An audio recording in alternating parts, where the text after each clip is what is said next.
pokoj tomuto domu a všetkým, čo v ňom bývajú.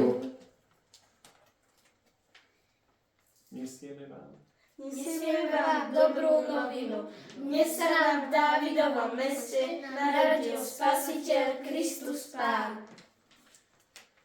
Vinšujeme vám títo slávne svátky Krista Pána narodený, aby nám dal Pán Boh zdraví, šťastie, božské požehnanie a po smrti kráľovstvo nebeské. Pochválen buď Ježiš Kristus.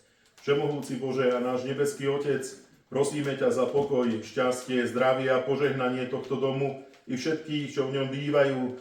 Nech ti ako domáca cirkev prinášajú duchovné obete, zlato lásky, mír utrpenia a kadidlo modlitby.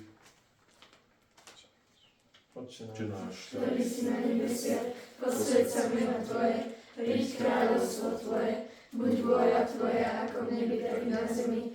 Chlieb náš každodenný daj nám dnes a odpusť nám naše viny, ako i my odpúšťame svojim vinníkom, a neuved nás do pokušenia, ale zbav nás zlého. Amen. Ja mám malú pokladničku, zavesenú na šnúročku. Zo pár eur, ak nám dáte, bude lepšie deťom v svete. Odmenou vám za to bude veľký poklad v nebíčku, my vám za to zaspievame ešte jednu pesničku.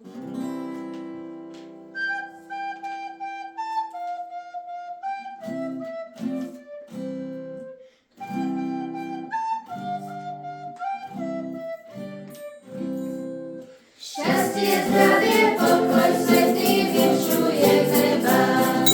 Či ste starí, lebo deti nezáleží nás.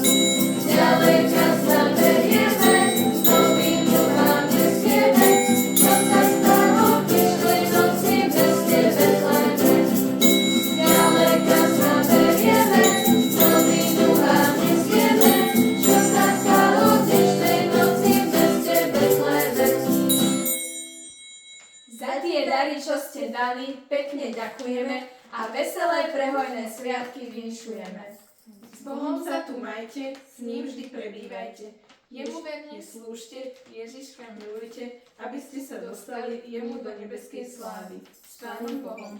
s Pánom Bohom. Poďme, bratia.